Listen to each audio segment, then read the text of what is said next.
맨유가 챔피언스리그 탈락 위기에 놓였습니다. 오늘 경기는 맨유가 계속 리드하며 경기를 풀어가다 결국엔 동점으로 마무리되었는데요. 경기 중에 지속적으로 발생하는 문제점이 있었습니다. 과연 어떤 문제가 맨유를 힘들게 했을지 알아보도록 하겠습니다. 맨유는 루크쇼가 이제는 완전히 복귀한 모습을 보여줬고 리그에서 좋았던 마이누 대신 암라바트가 선발 출전했습니다. 지난 경기 퇴장을 받아서 오늘 징계로 못 나온 레시포드 대신에 안토니가 선발 출전했습니다. 그리고 챔스의 남자 호일룬이 원톱으로 출전했죠. 첫 골 장면은 맨유 선수들의 움직임이 너무 좋았습니다. 완비사카가 수비를 끌고 들어가면서 브루노가 프리한 상태가 되었고 안토니는 프리해진 브루노에게 공을 내줘요. 호일룬이 가운데 쪽으로 슬쩍 올라가주며 브루노의 공을 받고 내줍니다. 호일룬에게 이런 역할을 많이 기대했었는데 이 장면에선 등지고 내주는 플레이가 좋았습니다. 수비가 브루노 쪽으로 타이트하게 다가와서 공간이 없었는데 브루노가 가랑이 사이로 공을 넣어주며 가르나초에게 프리한 찬스를 만들어줘요. 역시 팀 내 최고의 찬스 메이커입니다. 미친 오버헤드킥으로 푸스카스 후보 한 자리를 찜해놓은 가르나초가 오늘도 평소와는 다른 득점력을 보여줍니다. 각도가 많지 않은 상황에서 골키퍼 머리 위쪽을 보고 강력한 슈팅으로 마무리합니다. 평소 맨유 공격진에서 나오기 어려웠던 공격 과정이 골로 연결됩니다.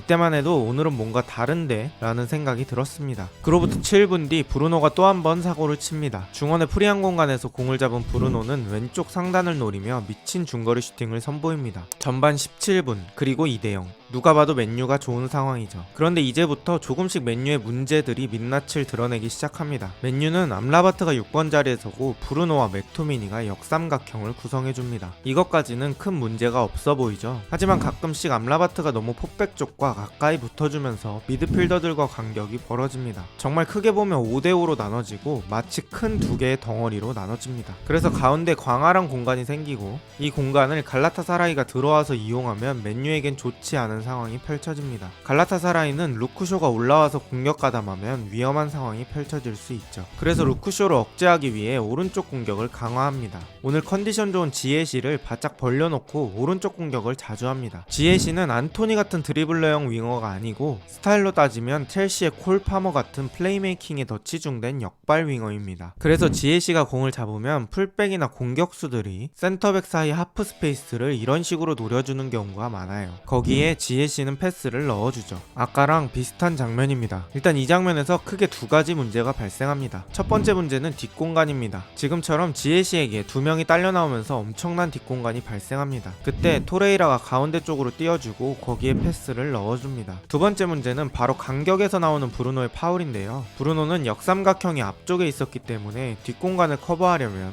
상대방의 공격을 예방하는 게 아니고 이런 식으로 대응을 하게 됩니다. 계속 상대보다 뒤에서 출발할 수밖에 없는 장면들이 자주 나오게 되죠. 그럼 브루노는 일단 이거 막아야 하니까 어떻게 해야 되죠? 반칙을 할 수밖에 없는 겁니다. 특히 체력 문제가 덜한 전반전엔 선수들 간의 간격이 컴팩트하게 맞아야 하는데 거기서 문제가 발생해요. 결국 맨유가 내준 프리킥으로 지에시가 오나나의 순간 판단 미스를 노리면서 깔끔하게 마무리합니다. 오나나의 개인적인 선방도 아쉬웠고 맨유 선수들의 간격도 아쉽습니다. 확실히 갈라타사라이는 경기장을 계속 넓게 쓰면서 특히 오른쪽을 공략해주고 있습니다. 어차피 공격할 거라면 공격력이 좋은 루크쇼 쪽을 눌러주는 게 좋겠죠. 맨유는 수적 우위 상황에서 역습 장면을 얻기도 합니다. 근데 너무 급해요. 가르나초를 바로 주다가 공을 끊겨버립니다. 맨유는 좋게 말하면 단순한 역습을 지향하다 보니 짧게 썰어서 가기보다는 브루노가 도전적인 패스를 많이 합니다. 그래서 성공하면 놀라운 패스가 많은데 그만큼 소유권 상실도 많이 발생시키죠. 받아주고 가려는 선수들도 있어야 짧게 주면서 역습하는데 너무 다 앞만 보고 뛰어가고 있어요. 어떻게 보면 브루노의 도전적인 전진 패스가 강제되는 부분도 있겠네요. 전반 막판에도 아까 제가 우려했던 문제가 나옵니다. 암라바트가 이렇게 포백이랑 바짝 붙어주면 가운데 공간을 먹어줄 미드필더가 없어요. 갈라타사라이 선수들 중에 자유로운 선수가 가운데로 이동해서 공 한 번만 받아주면 너무 쉬워지는 거죠. 우여곡절 끝에 전반은 2대1로 맨유가 앞서가며 마무리됩니다. 이번엔 갈라타사라이 선수들이 간격의 중요성을 몸소 보여줍니다. 전방 압박은 압박하는 선수들 간의 간격이 넓으면 안 하느니만 못합니다. 이렇게 하면 줄줄이 소세지처럼 압박하게 되어서 패스 한 번 할 때마다 맨유가 한 명씩 이득을 보게 되는 상황이 나옵니다. 지금도 3명이나 앞에 있는데 간격이 넓으니 맥토미니에게 패스가 쉽게 가죠. 숫자만 투자하고 그 어떤 이득도 얻지 못하는 갈라타사라이입니다. 맥토미니로부터 이어진 역습은 안토니에게 이어지고 안토니가 사이드 쪽 완비사카에게 벌려줍니다. 이때 맥토미니는 박스 안으로 침투해줍니다. 비사카의 크로스를 맥토미니가 잘라주면서 득점에 성공합니다. 갈라타사라이의 간격 미스를 맨유가 역으로 이용해서 깔끔한 역습으로 득점합니다. 맨유가 3대1로 앞서갑니다. 3대1로 앞서던 맨유지만 간격 문제는 계속 나옵니다. 가운데 쪽에 패스 한 번만 제대로 들어가면 간격이 넓은 팀은 큰 위기를 맞습니다. 토레이라가 가운데 쪽으로 전진 패스를 넣어줍니다. 이 가운데서 공받는 선수를 견제하기 위해 센터백인 린델로프가 이렇게 따라 나올 수밖에 없습니다. 그럼 루쿠쇼는 후방 센터백 공간까지 커버를 해야 하므로 이쪽 공간을 커버하기 어렵죠. 상대가 오른쪽 전개하는 것을 지켜봐야 합니다. 오른쪽에서 공이 계속 돌던 상황에서 또 늦게 들어온 브루노가 반칙을 합니다. 첫 번째 실점 장면이랑 매우 비슷한 문제를 가지고 있죠.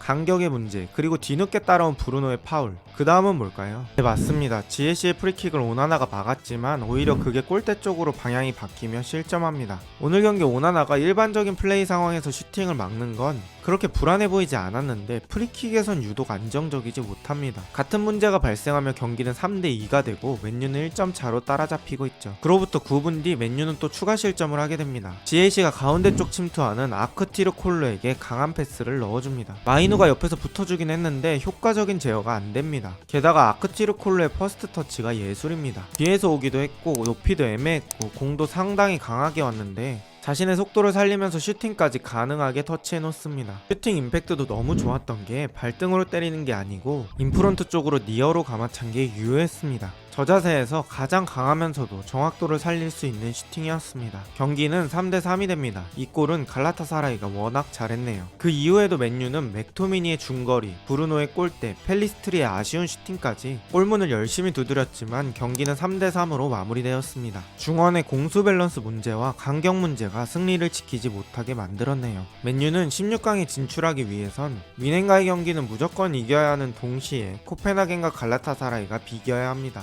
코펜하겐과 갈라타사라이가 승패가 나뉜다면 맨유가 뮌헨을 이기든 말든 맨유는 탈락입니다. 과연 맨유는 16강에 진출할 수 있을까요? 저는 매주 프리미어리그 빅6를 중심으로 분석 영상을 제작 중입니다. 비슷한 영상이 궁금하시면 구독 부탁드립니다. 7만 가고 싶습니다. 오늘도 좋은 하루 되세요.